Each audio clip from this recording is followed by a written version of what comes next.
नस्तईन अस्सलातु वस्सलामु अला सय्यिदिल अरब वल अजम मौलाना मौलवी फ़खरैन जद्दुल हसनैन वल हुसैन अल मक्की अल मदनी अल क़ुरैशी अल हाशिमी मौलाना अबुल क़ासिम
जिसके अंदर मौला पीर कायनात इरशाद फरमाते हैं, या इबादल्लाह, अल्लाह के बंदो, उसीकुम, मैं तुम्हें वसीयत करता हूँ वफ़्ज़ दुनिया, दुनिया के छोड़ने की। मौला कायनात इरशाद फरमाते हैं, अल्लाह के बंदो, मैं तुम्हें वसीयत करता हूँ कि इस दुनिया को छोड़ दो, इसलिए कि ये दुनिया तुम्हें छोड़ने वाली है। यानी इस दुनिया में कोई इंसान रह नहीं सकता, ये दुनिया जो है छूटने वाली है। मौला भी इरशाद फरमा रहे हैं, और मुताद्दिद मकामात पर मौला कायनात ने इस दुनिया के बारे में इरशाद फरमाया है कि दुनिया जो है, दुनिया तो किसी और को मेरे अलावा धोखा दे, दुनिया ये है, दुनिया की मजम्मत काफ़ी मौला कायनात ने इरशाद फरमाई है। मौला कायनात सहाबियों के दरमियान है और दुनिया के बारे में जो है गुफ्तगू हो रही है, तो साहबियों ने सवाल किया कि मौला दुनिया के बारे में आप क्या कहना चाहते हैं। तो मौला रास्ते से गुजर रहे हैं, रास्ते से गुजरते आपने देखा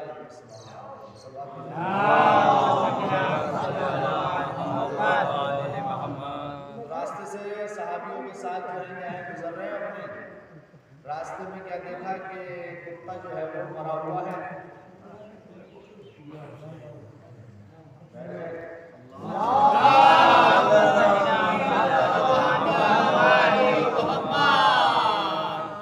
तो रास्ते से गुजर रहे हैं तो कुत्ता जो है मरा हुआ है, तो मौला कायनात इशारा करके कहते हैं कि इससे भी ज्यादा बदतर है दुनिया में। तो सहाबी साथ में है, मौला ने सवाल कर लिया, मौला से सवाल कर लिया, मौला ने जवाब दे दिया। फिर एक सहाबी ने सवाल किया कि मौला, क्या दुनिया में कोई चीज आपको पसंद नहीं है? दुनिया में कोई चीज आपको पसंद नहीं है? पिछली पसंद और नापसंद पे खत्म हुई थी, और आज भी ये बात आ गई कि मौला से सवाल हुआ, मौला आपको कोई चीज दुनिया में पसंद नहीं है?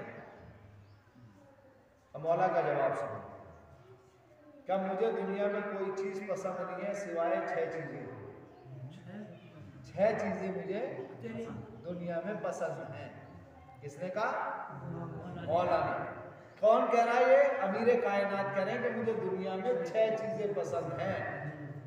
जब ये वाली बात मौला ने कही कि मुझे 6 चीजें पसंद है, तो चलने वालों के अपनी जबान में कही कि कान खड़े हो गए कि मौला अभी तो दुनिया की इतनी मजम्मत कर रहे थे हैं, और अभी मौला कह रहे हैं कि 6 चीजें मुझे दुनिया में पसंद है, अभी तो मजम्मत कर रहे थे। बस एकदम से सवाल किया किसी साहब ने, मौला वो 6 चीजें क्या हैं आपको जो पसंद है? तो मौला ने जवाब दिया कि वो 6 चीजें ये हैं कि मुझे 2 कदम, 2 कतरे और 2 घूंट बहुत पसंद है। क्या कहा मौला ने? 2 कदम, 2 कतरे और 2 घूंट मुझे बहुत पसंद है। जवाब अमीर कायनात का है, 2 कदम, 2 कतरे और 2 घूंट। तो जो सहाबी थे उनको वाज़ेह नहीं है ये बात, साफ नहीं हुई उनके लिए बात कि मौला को पसंद भी क्या है, 2 कदम, 2 कतरे और 2 घूंट पसंद है मौला को। वो भी अमीर कायनात जो दुनिया की मजम्मत कर रहे हैं, हर खुतबे में अक्सर चीजें नहजुल बलागा में आपको मिल जाएंगी जहां मौला ने जो है दुनिया की मजम्मत की है और दुनिया के बारे में सवाल हो, मौला दुनिया में कुछ पसंद है भी या नहीं? कहा मुझे 6 चीजें दुनिया में पसंद है। कहा क्या पसंद है? कहा 2 कदम पसंद है, 2 कतरे पसंद है या 2 घूंट पसंद है। 6 चीजें हो गई। कहा मौला आपका कलाम हमारी समझ में आया नहीं, आप इसकी जरा वजाहत कर दीजिए कि आपको 2 कदम कैसे पसंद है, आपको 2 घूंट कैसे पसंद है, आपको 2 कतरे कैसे पसंद है। अब मौला ने तशरीह करना शुरू की। मौला फरमाते हैं देखो मैंने कहा कि मुझे 2 घूंट, 2 कदम इस दुनिया में पसंद है, 2 कदम मुझे जो है इस दुनिया में पसंद है। तो मौला फरमाते हैं कि देखो 2 कदम में पहला कदम तो वो पसंद है जो इबादत इलाही के लिए उठे। मौला की तशरीह है, मौला इरशाद फरमा रहे हैं कि मुझे पहला कदम वो पसंद है जो इबादत परवरदिगार के लिए उठे। का मौला दूसरा कदम, का दूसरा कदम वो पसंद है जो अयादत रिश्तेदार के लिए बढ़े। एक सलवात पढ़ दीजिए। मौला इरशाद फरमा रहे हैं 2 चीजें पसंद है, 6 चीजें पसंद है, 6 में से 2 आपकी खिदमत में रख दी। क्या 2 कदम? यानी पहला कदम वो पसंद है अली को, मौला को वो पसंद है जो इबादत के लिए उठता है। अब इबादत के लिए जो कदम उठ रहा है वो कौन पसंद कर रहा है? वो पसंद कर रहा है जिसको हम पसंद कर रहे हैं, जिसको हम जिसके नारे लगा रहे हैं, जिसकी मोहब्बत कदम हम भर रहे हैं, वो पसंद कर रहा है कि एक कदम वो है जो इबादत के लिए उठता है, दूसरा कदम वो है जो रिश्तेदार की मिजाज कुर्सी के लिए उठ रहा है। तो मौला को क्या पसंद आया? 2 कदम। वाज़ेह। उसके बाद बात आगे बढ़ी कि मौला आपको क्या पसंद है? कहा 2 घूंट पसंद है। 2 घूंट किस चीज के घूंट? पानी के या किसी और चीज के घूंट? शरबत के, काय के घूंट? मौला ने कहा मुझे 2 घूंट पसंद है। 2 तो हो गए 2 कदम। कौन से पसंद है? मौला कहते हैं कि मुझे 2 घूंट पसंद है। कहा मौला इसकी वजाहत चाहते हैं हम, क्या पसंद है आपको, कौन से 2 घूंट पसंद है?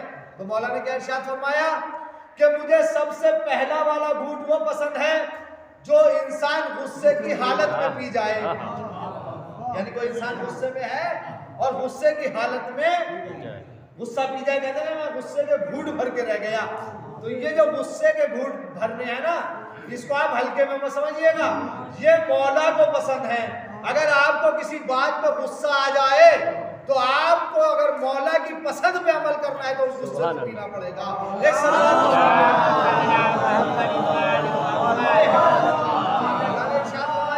वो घूंट पसंद है जो क्या है गुस्से की हालत में पी दिया जाए। दूसरा कौन सा घूंट पसंद है? दूसरा घूंट मौला फरमाते हैं कि वो घूंट है जो सब्र करते हुए पी लिया जाए। देखिए मौला की हदीस है ये, मौला की हदीस आपकी खिदमत में अर्ज कर रहा हूं कि पहले क्या है? पहले वो घूंट जो गुस्से की हालत में पी लिया जाए, एक वो घूंट जो सब्र की हालत में पी लिया जाए। यानी कहते मैं सब्र का घूंट भर के रह गया। ये दोनों जुमले इस्तेमाल होते हैं, गुस्से के घूंट मैंने भरे, सब्र का घूंट जो है मैं भर के रह गया। इसका मतलब यह है कि अगर किसी पर गुस्सा आ रहा है तो वहां भी आपको घूंट भरना है, और अगर आपने किसी जालिम के जुल्म पर सब्र करके सब्र का घूंट भर लिया तो दोनों जगह पर ये वो चीज होगी जो आपके मौलाए कायनात को पसंद है। तो इंसान गुस्से के वक्त भी अपना अपना खोए और सब्र के वक्त रज़ाए परवरदिगार पे अमल करते हुए अमल कर ले। एक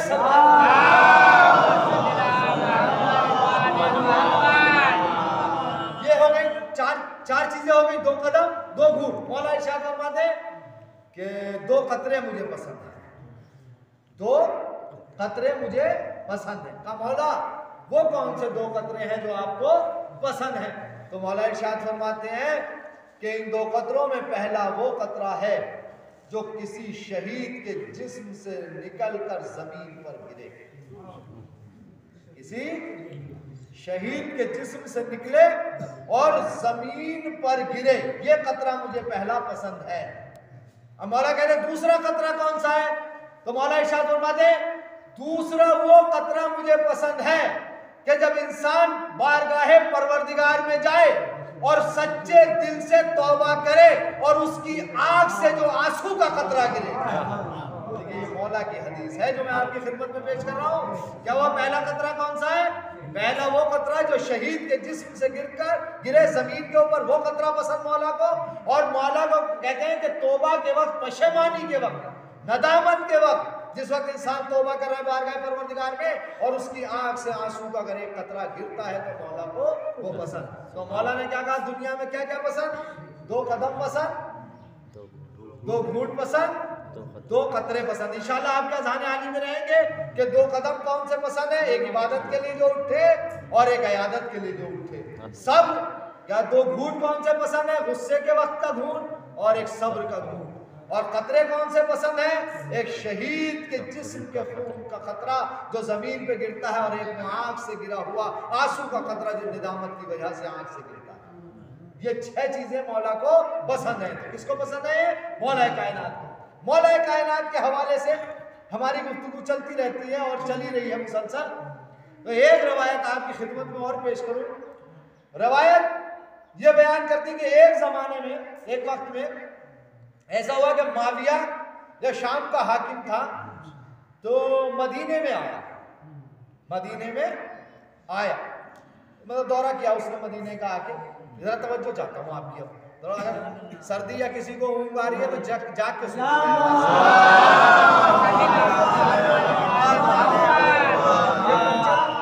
भाई लिबास खत्म नहीं हो रहा, तीसरी है ना यार, ये खत्म ही नहीं हुआ।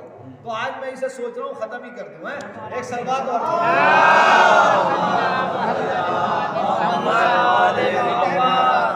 तक अजान होगी और 11:30 बजे हैं तो ये इंशाल्लाह आज खत्म हो जाएगा सुल्तान साहब पर्चा, फिर दूसरा बनाऊंगा। एक सलवात और पढ़ेंगे।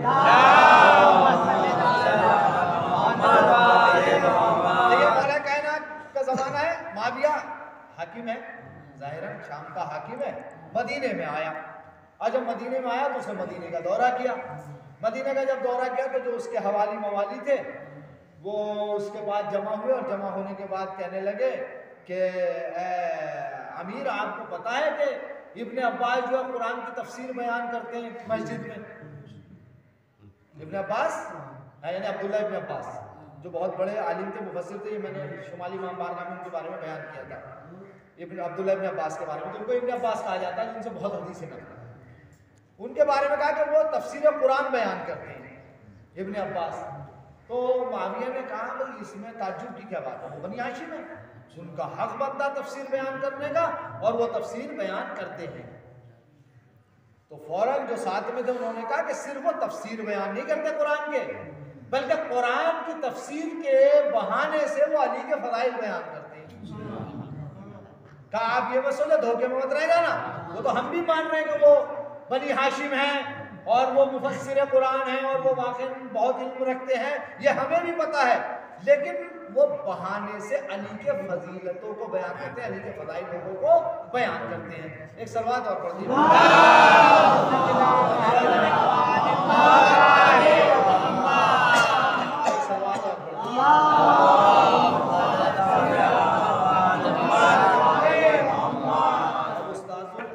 आ गए अब जो है हौसला अफजाई जो है और एक सलवात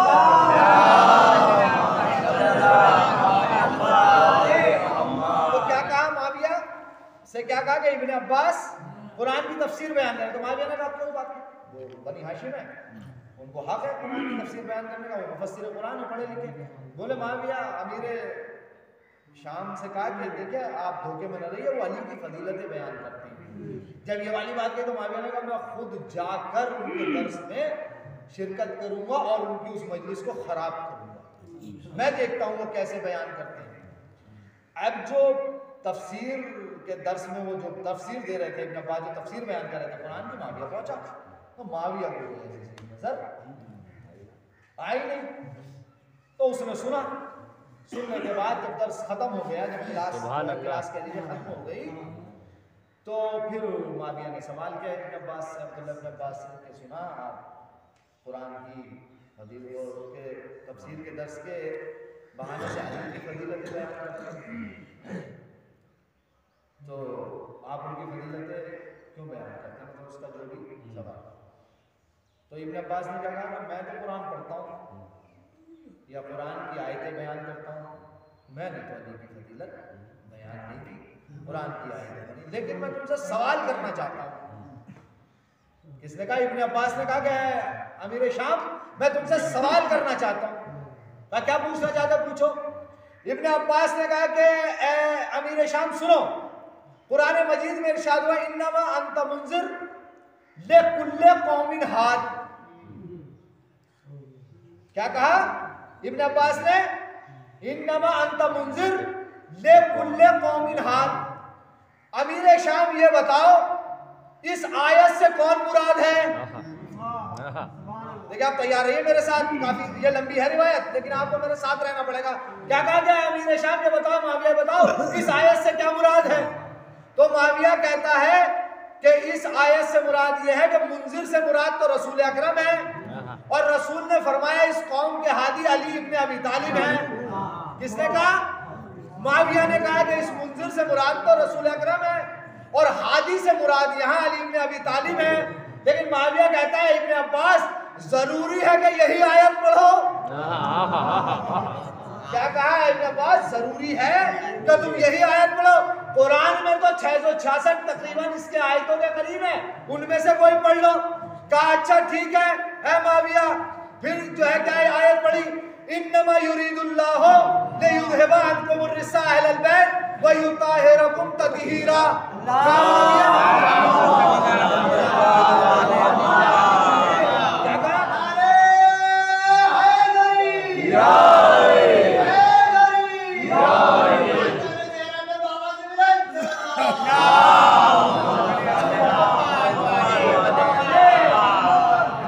क्या कहा? पढ़ी और आयत तथीर पढ़ के बयान की पूछा कि माविया ये बताओ कि ये आयत किसके लिए है? तवज्जो चाह रहा हूं आपकी। क्या कहा कि ये आयत किसके लिए है? तो माविया ने कहा इब्न अब्बास इसमें कोई शक नहीं कि ये आयत अहले बैत की इस्मत और तहारत और अली की इस्मत और तहारत के लिए है। तो क्या जरूरी है यही आयत पढ़ो? कहा अच्छा ठीक है माविया। फिर जो है इब्न अब्बास ने पढ़ा इन्नमा वलियुकुमुल्लाह व रसूलुहु वल्लदीना आमनू अल्लदीना युकीमूनस सलाता व युतूनस ज़काता व हुम राकिऊन। कहा है माविया ये बताओ ये आयत किसके लिए है?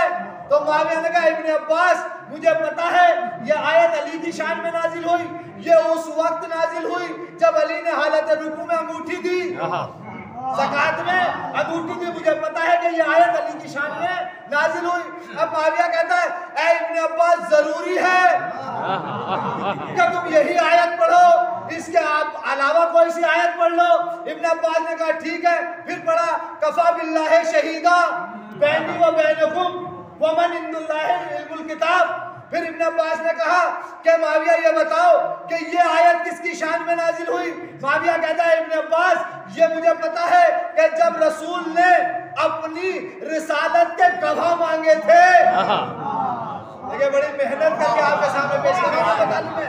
क्या कहा इब्न अब्बास मुझे पता है कि जब अल्लाह से रसूल ने ये कहा था कि ये मुझे रसूल नहीं मानते, मुझे कह रहे हैं कि तुम भेजे हुए नहीं हो, तुम नबी नहीं हो, तो अल्लाह ने कहा था मेरे अभी घबराओ नहीं, बल्कि इनसे कह दो कि तुम्हारे और मेरे दरमियान मेरी नबुव्वत और रिसालत का गवाह या तो अल्लाह है या वो है जिसके पास पूरी किताब का इल्म है। तो माविया कहता है मुझे पता है कि ये आयत अली की शान में नाज़िल हुई।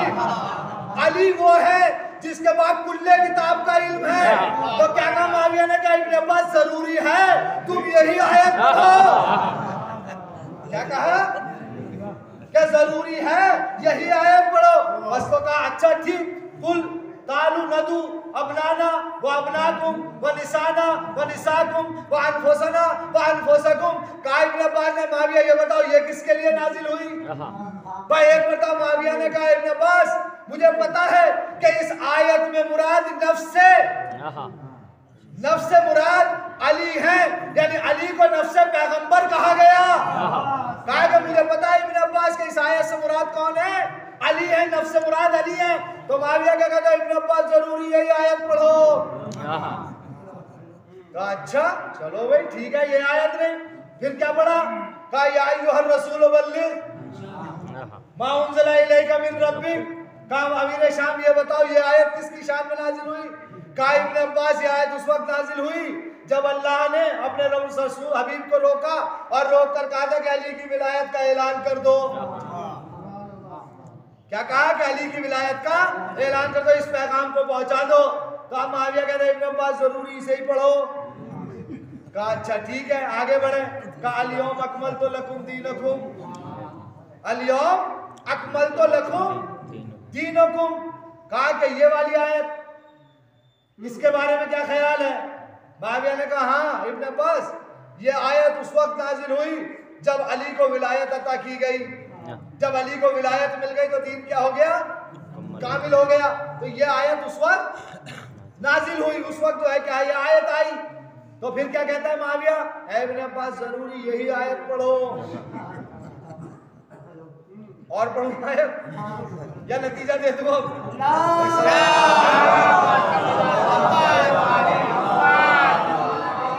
फिर क्या पढ़ा? इब्न अब्बास ने कहा वयुतीमून अत्ताम हुब्बे यतीमम व मिस्कीनम व असीरा। ये आयत का ये आयत भी अली की और खाने अली अहले बैत की शान में नाजिल हुई जब उन्होंने रोटियां यतीम असीर मिस्कीन को दे दी। व मिन अन्नास मन यशरी नफ्सहु इब्तिगा मरदातिल्लाह। कहा है माविया बताओ ये आयत का ये आयत भी अली की शान में नाजिल हुई जब वो बिस्तर रसूल पे सोए। कहा इब्न अब्बास जरूरी है इन्हीं आयतों को पढ़ो। जब ये गुफ्तगू चलती रही तो एक मर्तबा इब्न अब्बास ने कहा माविया तुम बताओ फिर कहां से पढ़ूं? अरे जुमला आपने जाय कर दिया मेरा। क्या कहा इब्न अब्बास ने? कहा माविया बताओ कहां से पढ़ूं? तो अब माविया पता क्या कहता है कि इब्न अब्बास पढ़ा इज़ा ज़ुलज़िलतिल अर्ज़ु ज़िलज़ालहा। अभी घबराइए नहीं आप। क्या कहा माविया ने? कि माविया ने कहा कि इस आयत को पढ़ो इज़ा ज़ुलज़िलतिल अर्ज़ु ज़िलज़ालहा। अब इब्न अब्बास का जुमला सुनिए। इब्न अब्बास कहते हैं माविया तू इस आयत पे भी शर्मिंदा हो जाएगा। हाय हाय क्या सुन रहे हैं आप? क्या कहा माविया तू इस आयत पे भी शर्मिंदा हो जाएगा। माविया कहता है इब्न अब्बास इसमें अली क्या कर रहे हैं? इज़ा ज़ुलज़िलतिल अर्ज़ु ज़िलज़ालहा। कहा कि इस आयत को पढ़ा माविया ने कहा। तो इब्न अब्बास ने कहा माविया तू यहाँ भी शर्मिंदा हो जाएगा। तो माविया कहता है कि इब्न अब्बास अली इसमें क्या कर रहे हैं? अब जवाब सुनिए इब्न अब्बास का। इब्न अब्बास ने कहा माविया वो वक्त याद करो रसूल की वफात के 1 साल के बाद। बड़ी तवज्जो चाह रहा हूँ आपसे मैं, खूने जिगर लगा के पेश किया है ये तालीम मैंने आपके सामने। क्या कहा इब्न अब्बास वो वक्त याद करो जब रसूल की वफात के बाद मदीने में जलजला आया था और मदीने की जमीन झटके ले रही थी और मदीने का हर आदमी घरों से निकल के परेशान हो रहा था, बेचैन था। उसी असना में लोगों ने देखा कि अली इब्न अबी तालिब घर से बाहर निकले। सुभान अल्लाह। बड़ी तवज्जो चाह रहा हूँ। क्या कहा इज़ा ज़ुलज़िलतिल अर्ज़ु ज़िलज़ालहा। माविया कह रहा अली इसमें क्या कर रहे हैं? ये आयत पढ़ो। तो इब्न अब्बास बता रहे हैं कि मदीने का हर आदमी मुश्किल में था, परेशानी में था, वहशत में था। अली दरवाजे से निकले, निकलने के बाद लोगों के पास आए और आने के बाद इस आयत को पढ़ा। किस आयत को पढ़ा? कहा कि इज़ा ज़ुलज़िलतिल अर्ज़ु ज़िलज़ालहा। अली ने इस आयत को पढ़ा। अब जुमला सुनिए इब्न अब्बास कह रहा और माविया अली ने जब इस आयत को पढ़ा तो जमीन के ऊपर अपने कदम को मारा।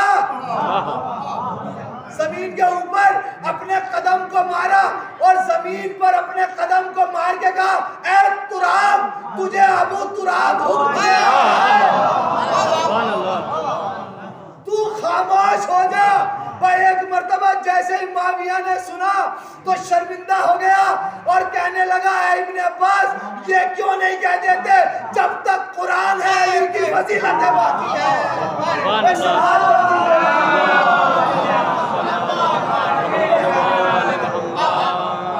एक इससे बेहतर समाज पढ़ दिया।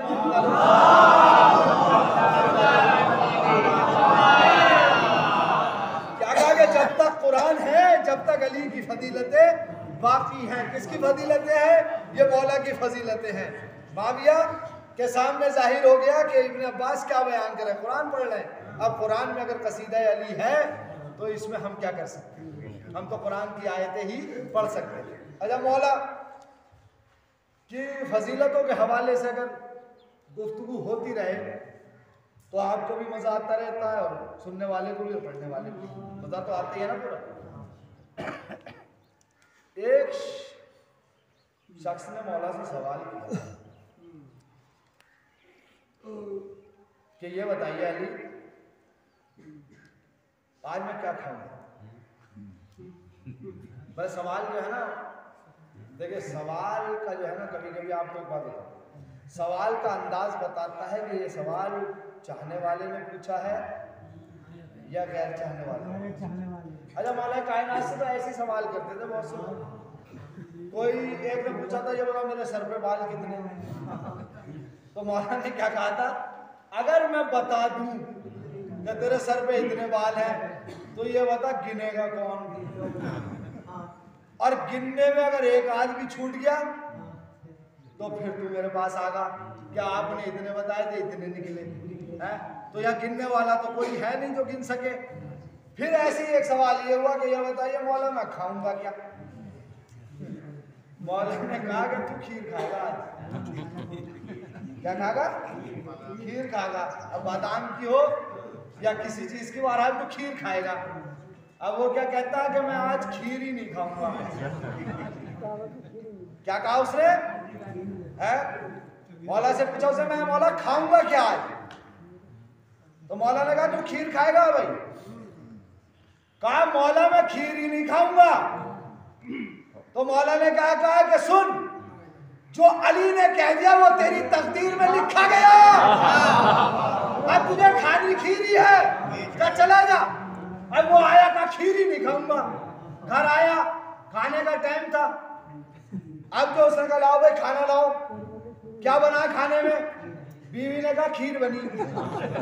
कहा खीर नहीं खाने का हूं। खीर नहीं खाने का हूं। कहा अच्छा खीर नहीं खाओगे, जाओ आस पड़ोस में मोहल्ले में कहीं ढूंढ लाओ। बीवी घर से गई, पड़ोस में पूछा, फला जगह पूछा, फला जगह पूछा। जब आधा घंटा हो गया, अब जो वापस आई तो जो प्लेट या काप लेके गई थी वो खाली था। कहा क्यों वापस आ गई, कहीं कुछ ना मिला। कहा कि इत्तेफाक से पूरे मदीने में आज जो खीर ही बनी, या पूरे जो है इलाके में आज खीर ही बनी। कहा खीर ही नहीं खाने का हूं। क्या कहा इसने?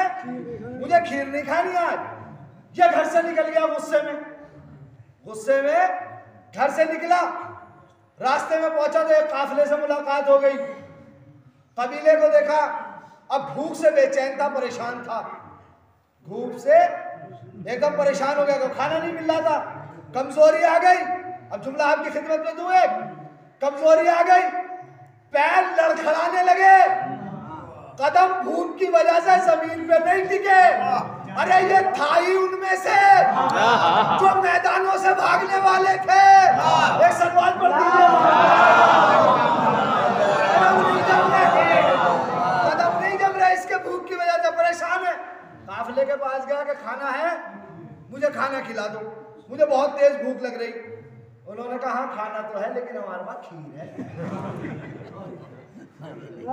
खीर है हमारे पास, खाने में क्या है? खीर है। कहा अच्छा खीर है? कहा मैं नहीं खाऊंगा। अब यहां से इसने जो है निकलना चाहा, उस काफिले को छोड़ के निकलना चाहा, लेकिन उस काफिले वालों ने इसे पकड़ लिया। कहा देखो हमारे काफिले की एक ये बात है कि अगर हमसे कोई खाने के लिए मांग लेता है तो हम उसे भूखा नहीं भेजते। अब तो तुम्हें खीर खानी पड़ेगी, जो हमारे पास जो भी खाना है खीर है, ये खानी पड़ेगी। इसने खाने से इनकार किया। यानी हाथ पैर चलाए, उन्होंने इसरार किया, नौबत हाथापाई पे आ गई, नौबत यहां तक आ गई। इन्होंने उसे मारना शुरू किया। अब ये पीट के इसने खीर खाई, आया। अब जैसे ही आया अली के पास पहुंचा, अली मुस्कुरा रहे हैं, ये आ रहा है और अली मुस्कुरा रहे हैं। कहा, अली ने सवाल किया क्या खाया? कहा खीर खाई। अब मौला का जुमला सुनिए, कहा खीर खाई। मौला ने कहा सुनो, अगर मेरी मान लेते तो खीर खानी पड़ती, मार नहीं खानी पड़ती। अब तुम्हारी तकदीर ऐसी बनी कि खीर भी खाई तुमने और मार भी खाई। एक सलवात और क्या हुआ? ये मौला कायनात से सवाल कर लिया था इसने कि क्या खाना, तो मौला ने क्या कहा कि अब तुम्हारी तकदीर में खीर ही लिख दी गई। अब जो कह दिया वो कह दिया कि तुम्हें क्या मिलेगी, खीर ही मिलेगी। अब तुम कितने ही जोर लगा लो तुम्हें मिलनी खीर है। लेकिन अली ने कीना मान के नुकसान क्या हुआ? पिटाई है, पिटाई और हो गई। तो अगर पिटाई से बचना है, ये नुक्ता हो गया एक सबके लिए आराम से। अगर पिटाई से बचना है, अगर हर जो है तकलीफ से बचना है, तो अली को भी मानो और अली की भी मानो। एक सलवात और पढ़ दो। तो क्या कहा? अली की भी मानो और अली को भी मानो। ये ठीक है, मौला कायनात ने बता दिया। फिर मौला के पास एक शख्स आता है और वो सवाल करता है कि मौला मैं 70 मील के फासले से आया हूं। कितने?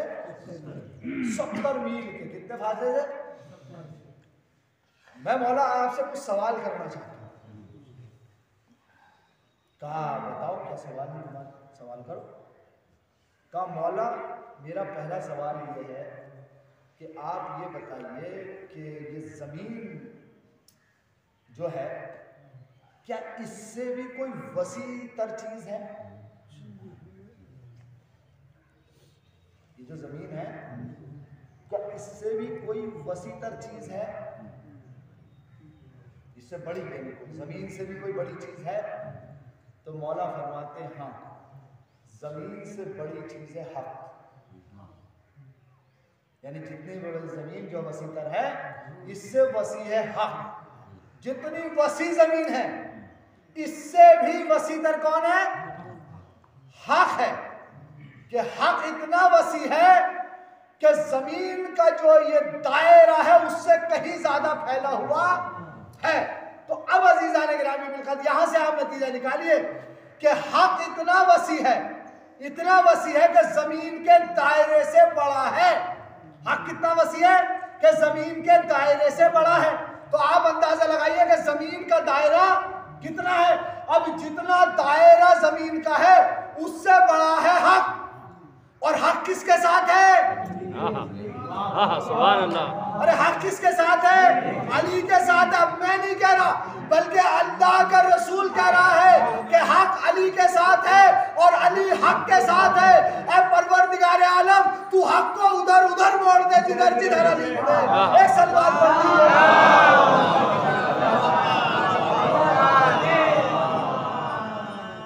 तो ये क्या कहा कि सवाल क्या कि सबसे जमीन से वसीतर चीज जो है क्या है, वो क्या है?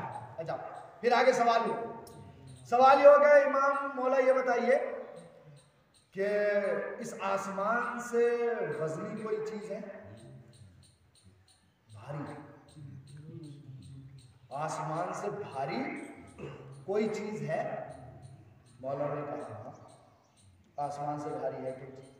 अब जरा अंदाजा लगाइएगा इन बातों का। ये जो मैं भारी लफ्ज कह रहा हूँ, सकील, अरबी में कहते हैं सकील, ये भारी। इस भारीपन को किससे भारी? कि क्या सवाल करा कि आसमान से भी कोई भारी चीज है? अब इमाम का जवाब सुनिएगा, या जहां जहां भी मेरी आवाज जा रही है इस जवाब को जहन में रखिएगा। क्या कहा मौला? क्या आसमान से भी भारी कोई चीज है? मौला फरमाते हैं हाँ, किसी पे तोहमत लगाना ये आसमान से भारी। क्या लगाना? तोहमत लगाना। क्या लगाना? तोहमत लगाना। थोड़ी सी तशरीह कर दूं अगर इजाजत हो। तोहमत लगाना किससे भारी है? आसमान से भी भारी। एक है गीबत और एक है तोहमत। दो चीजें हो गई। गीबत का मतलब ये कि किसी की पीठ पीछे जो है बुराई करना, अगर उसके अंदर ये बुराई पाई जा रही हो। बात पहुंच गई मेरी?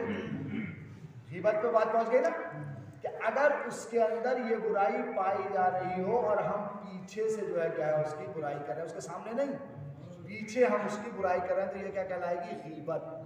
और गीबत के नताइज आपको पता ही है। कुरान मजीद सूरह हुजरात में क्या है गीबत के बारे में, कि अगर कोई किसी की गीबत कर रहा है तो वो इस तरह है जिस तरह वो अपने जो है मुर्दा भाई का गोश्त खा रहा है। सूरह हुजरात में है ये, कोई अपनी तरफ से कोई बात नहीं। तो गीबत के नताइज पता चल गए। तो ये क्या है? गीबत यानी बुराई है, किसी में बुराई है और उस बुराई को कोई इंसान उसके पीछे बयान कर रहा है, इसे क्या कहा जाता है? गीबत। तोहमत किसे कहते हैं? जिसके अंदर वो बुराई ही ना हो और फिर उसकी तरफ उसको मंसूब किया जाए तो इसे कहते हैं तोहमत। तो इमाम क्या फरमा रहे हैं कि आसमान से भारी चीज है किसी मोमिन के ऊपर तोहमत लगाना। एक सलवात पढ़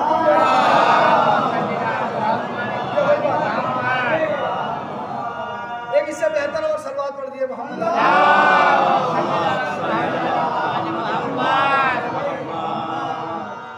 तो क्या कहा इमाम ने कि तोहमत, क्या तोहमत लगाना आसमान से भी जो है क्या है? ये वजन है। अच्छा ये बताइए, फिर मौला ने सवाल किया कि ये बताइए, मौला से सवाल हुआ कि मौला ये बताइए कि सबसे नातमा चीज क्या है? नातमा यानी कमजोर। सबसे कमजोर चीज क्या है? फिर इस जुमले में जो है तवज्जो कीजिएगा। सबसे कमजोर चीज क्या है? अभी क्या था? सबसे भारी। किसी पे तोहमत लगाना वो आसमान से भी भारी है। सबसे कमजोर चीज क्या है? मौला ये बताइए। तो मौला ने कहा सबसे कमजोर चीज है नुक्ता चीनी करना, सुखन चीनी करना। ये जो नुक्ता चीनी है ना जो हम करते हैं, ये हमारे माशरे में जो नुक्ता चीनी है, तो मौला क्या कह रहे हैं कि सबसे कमजोर चीज है। क्या है? नुक्ता चीनी क्या है? ये नुक्ता चीनी करना, नुक्ता चीनी तो आ गई ना समझ में है? ये जो करते हैं नुक्ता चीनी होती रहती है ना, नुक्ता उठाना, किसी की तरफ को ये करना, किसी पे ये नुक्ता लगाना, किसी पे नुक्ता लगाना, ये क्या है? सबसे कमजोर चीज है। अच्छा और आगे बढ़े, अब जल्दी से पढ़ लो। काफिर मौला से सवाल का मौला बताइए कि आग से ज्यादा गर्म क्या चीज है? आग से ज्यादा गर्म क्या चीज है? आग से भी ज्यादा गर्म क्या चीज है? तो मौला फरमाते हैं यतीम के ऊपर जुल्म करना। यतीम के ऊपर जुल्म करना ये आग से भी ज्यादा क्या है? गर्म। आग कितनी गर्म होती? अभी अगर सर्दी कितनी भी तेज पड़ रही हो और हम आग के पास बैठ जाते हैं तो सर्दी कितनी हो, लेकिन आग की तरफ हाथ नहीं दे सकते। आग चाहे माइनस में चला जाए टेम्परेचर, लेकिन वहां नहीं दे देते। कितनी गर्म होती है अंदाजा होगी ना। लेकिन इससे ज्यादा गर्म क्या है? यतीम के साथ जो है क्या है? बदसलूकी करना या उसके साथ जुल्म करना, उसे समझाना, उसे परेशान करना, ये क्या है? ये क्या? अच्छा फिर उसके बाद सवाल हुआ कि मौला ये बताइए जमहरीर से भी ठंडी चीज है कोई? कुरान में आया ना जमहरीरा है, आया है कुरान में। जितनी लफ्ज़ हुआ जमहरीर कहते हैं किसी सर्द चीज को जो बहुत सर्द होती है, उसे क्या कहते हैं? जमहरीर। यानी बहुत सर्द को क्या कहते हैं? जमहरीर को क्या कहते हैं? जो बहुत सर्द होती है। तो मौला सवाल हुआ क्या कोई ऐसी चीज है जो जमहरीर से भी ज्यादा सब ठंडी हो? मौला का जवाब सुनिएगा, मौला का जवाब सुनिएगा। जमहरीर से ठंडी चीज क्या है? कहा जमहरीर से ठंडी चीज वो है कि एक बकील के पास, बकील बकील बुख्ल करने वाला, एक कंजूस के बखील के पास अपनी फरियाद को ले जाना। ठंडी से समझ में आ गई बात है ना?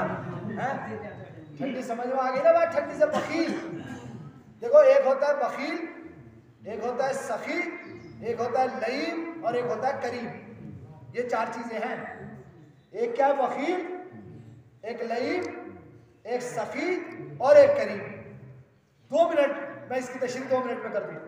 क्या कहा था मौला? सवाल क्या हुआ कि ज़महरीर से भी ठंडी चीज क्या है?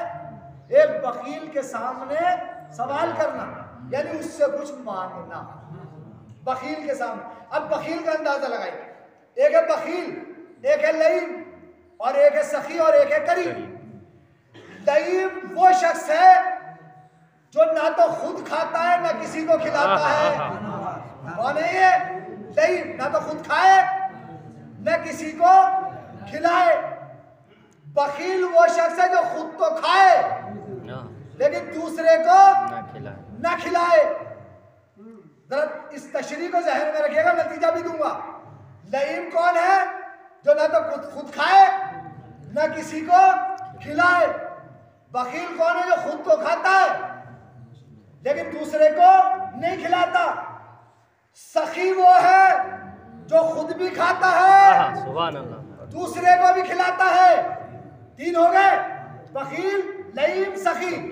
लईम जो खुद भी ना खाए दूसरे को भी ना खिलाए, यानी एक चीज रखिए, ना तो खुद खा रहा ना दूसरे को खिला रहा, सड़के जा रही, खिला ही नहीं रहा ना खा रहा।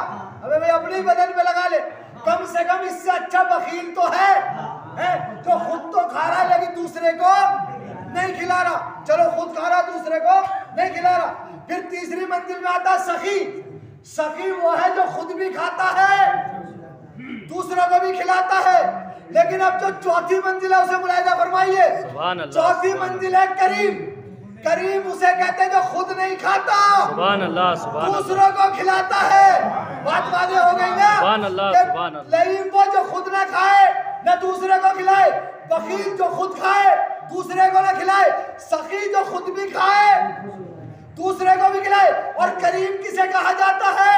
करीम उस शख्स को कहा जाता है जो खुद न खाए दूसरे को खिलाए। अब हमारे जो अहले बैत हैं वो सारे के सारे करीम हैं। क्या है वो? सारे के सारे करीम हैं। अब 14 मासूमीन जितने हैं सारे के सारे करीम। अब एक जुमला सुनिए यहाँ पर, सारे के सारे क्या हैं? करीम है, यानी खुद नहीं खाते दूसरों को खिलाते हैं। लेकिन इमाम हसन के लिए यह मिलता है कि इमाम हसन का नाम लक़ब है करीम अहले बैत। क्या कहा? सारे अहले बैत क्या हैं? करीम, यानी जो खुद नहीं खाते दूसरों को खिलाते। अरे करीमों के अंदर करीमों के अंदर शुजाओं के अंदर शुजा होना है, करीम के अंदर करीम होना, पढ़े लिखों के अंदर पढ़े लिखे होना, ये कमाल की मंजिल है। तो सारे आइम्मा करीम, सारे अहले बैत करीम, लेकिन इमाम हसन का इम्तियाज ये है कि आपको करीम अहले बैत कहा जाता है कि आप अहले बैत में सबसे ज्यादा करीम हैं।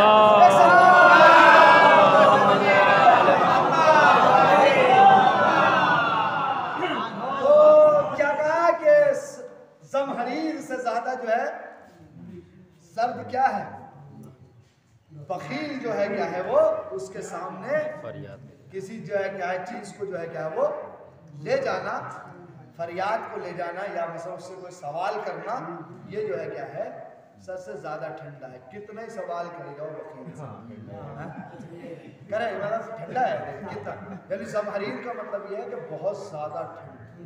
कुरान मजीद में आया है ज़महरीर का लफ्ज़, इसमें देख रहे हैं ठंड है, बहुत ज्यादा सर्द जगह को ज़महरीर कहा जाता है। तो इसका मतलब कितनी सर्द होगी जिसे कुरान में बयान किया जा रहा है। अब बखील कितना ठंडा होगा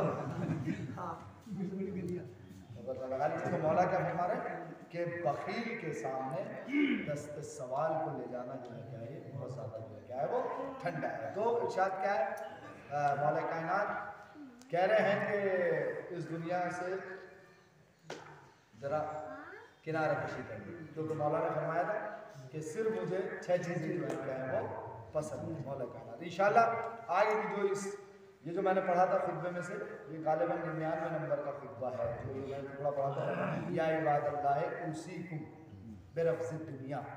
ये एक लंबा है, इसमें काफ़ी मतालिब हैं जो आते हैं कि अल्लाह के बंदों में तुम्हें वसीयत करता हूँ कि इस दुनिया को क्या कर दो, छोड़ दो, इसलिए कि ये दुनिया तुम्हें छोड़ने वाली है, ये तुम्हें जो है क्या छोड़ के चली जाएगी, इसमें कभी हमेशा रहना नहीं है, यहाँ से जो है क्या कहीं और जाना है, इसकी जो है चमक धमक में जो है क्या है खो मत जाना, इसलिए कि ये तो खत्म होने वाली, फना होने वाली है, बल्कि उस दुनिया को देखो जो बाकी रहने वाली, उसके लिए तैयारी कर लो, उसके लिए जो है सामान सफ़र बांध लो, जिसके जहाँ हमें हमेशा रहना है, जब चले जाएंगे तो वो हमसे नहीं छूटेगी, तो वहाँ क्या काम आने वाला है, उस सामान को बांध के अपने साथ ले चलो और उसे तैयार कर लो।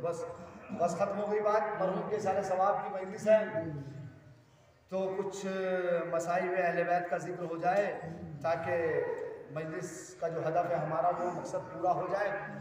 तो अजीज़ों, मुसीबतें हैं अहले बैत की मुसीबतें, मसाइब हैं अहले बैत के मसाइब।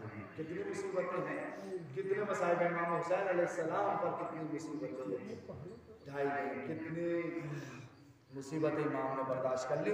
बस 2-3 फिक्रे जो है मैं मुसीबत के पढ़ूँगा और उसके बाद खत्म हुआ, इसलिए कि अजान का वक्त जो है क्या तकरीबन करीब ही आ गया, तो उससे पहले जो है भाई ये 12:30 का तो पता ही नहीं ना, कभी तो 1:15 पे कर लो, कभी 20 पे कर लो, कभी 12:30 बजे कर लो, यानी जहाँ पे कानून बोला कोई सिस्टम नहीं बैठ रहा। बहरहाल हम तो अपने वक्त में तमाम करेंगे इसको, ताकि कल को कोई ये ना कह दे बेटा मौलाना मजलिस खत्म नहीं कि चलो अजान दे लो, किसी को कोई कह दे तुम जाके दे दो ताकि मौलाना की मजलिस रुक जाए, तो ये नौयत ही ना आए, हम उससे पहले ही जो है ख़त्म कर देते हैं मजलिस को।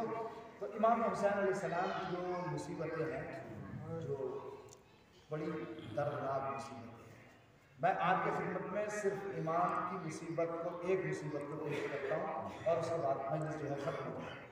इमाम हुसैन अलैहिस्सलाम रोज़े आशूरा जब सब शहीद हुए थे तो ख़याम हुसैनी में आए थे, इजाज़त दी थी, इजाज़त लेकर वो सारे मसाइब में आपकी खिदमत में पेश नहीं कर सकता, इजाज़त लेकर जब मैदान जिहाद में पहुँचे हैं, तब में पहुँचे हैं, तो वो रिवायत आपकी सुनी कि इमाम ने बला का जिहाद, यहाँ तक जो है ज़ाकिरीन पढ़ते हैं कि जो है कुफू की दीवारों से टकराने लगी, अलामान और अल-हफ़ीज़ की सदाएँ बुलंद होने लगी। जब अलामान और अल-हफ़ीज़ की सदाएँ बुलंद होने लगी तो एक आवाज़ आई, ऐ नफ्स मुतमइन्ना के मालिक अपने रब की तरफ तेरा रब तुझसे राज़ी। तो इमाम ने अपनी तलवार को नियाम में रखा। अज़ादारों, इमाम ने जैसे ही तलवार को नियाम में रखा तो जो भागी हुई फौजें थी वो समेट आई, और जब भागी हुई फौजों ने इमाम को घेर लिया तो अब इमाम पे हमले करने शुरू किए, इमाम पे हमले करने शुरू किए। कोई तीर मार रहा था, कोई नेज़ा मार रहा था, कोई तलवार मार रहा था, हत्ता की रिवायतें आपने यहाँ तक सुनी है कि जिसके हाथ में कुछ न था वो करबला की गर्म खाक फरजंदे ज़हरा के जिसमें नाज़नीन पे मारता था। असदारों, अल्लामा अखीरुल गरबी साहब ने ये पढ़े हैं जुमले जो मैं आपकी खिदमत में पढ़ रहा हूँ। रवायत वो पढ़ते हैं कि इसी असना में एक सैभाला तीर, शोभा तीर इमाम हुसैन के सीने मुबारक में लगा। शोभा तीर, देखिए जरा 1 मिनट के लिए ये मेरी उंगली का इशारा देख लीजिए आप। देखिए वो कहते हैं कि ये शोभा तीर जो होता ना, ये आगे से ऐसे ऐसे होता, देखिए जैसे मेरी उंगली मुड़ी थी ना, इस तरह से मुड़ा हुआ होता है और 3 तरफ से धारदार होता है। अब जरा इसको तसव्वुर कीजिएगा कि ऐसे मुड़ा हुआ और 3 तरफ से धारदार। अगर ये कहीं पे लग जाता है ये तीर तो ये खींच के निकाला नहीं जाता। अब मैंने तशरीह कर दी तो इसे एहसास कीजिएगा, क्या ये खींच के निकाला नहीं जाता। अगर खींच के निकाला जाए, ये कहीं लग जाए तो जहां जहां ये लगा है सबको अपने साथ खींच लेगा। अब अज़ादारों जुमले सुनिएगा।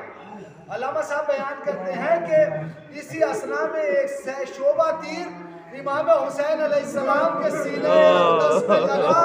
अरे जैसे ही सीने में ये शोभा तीर लगा, अब हुसैन अगर इसे आगे से निकाले तो हुसैन का कलेजा खिंच के आ जाए। अब अल्लाह जाने हुसैन ने कैसे इस तीर को निकाला। अरे जैसे इससे शोभा तीर अब पीछे की तरफ निकला, खून का फुव्वारा जारी हुआ, हुसैन पे नकाहत जारी हुई, हुसैन पुश्त-ए-ज़ुल्जना पे डगमगाने लगे। अब यहाँ से जरा 2 जुमले और सुन लीजिए।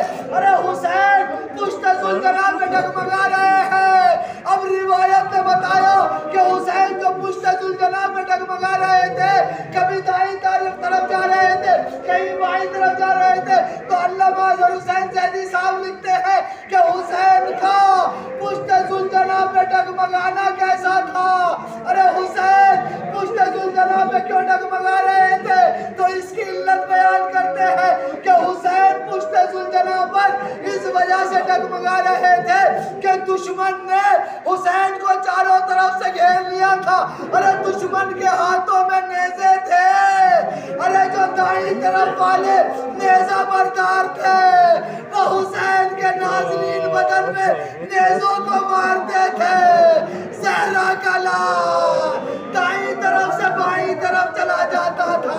अरे बाईं तरफ के नेज़ा बरदार हुसैन के जिस्म अतर में नेज़े मारते थे। सहरा का लाल बाईं तरफ से दाईं तरफ चला जाता था। अरे वो लिखते हैं कि ये अमल कितनी देर चला। अरे 9 मिनट का। सहरा का लाल कभी दाईं तरफ कभी बाईं तरफ झुका, लेकिन एक वक्त ऐसा आया हुसैन पुश्त-ए-ज़ुल्जना से सभी ने करबला में आए, जख्मों से चूर सर को सजदे में रखा, शिम्र कुन खंजर लेके बढ़ा, खंजर चलाना चाह रहा है।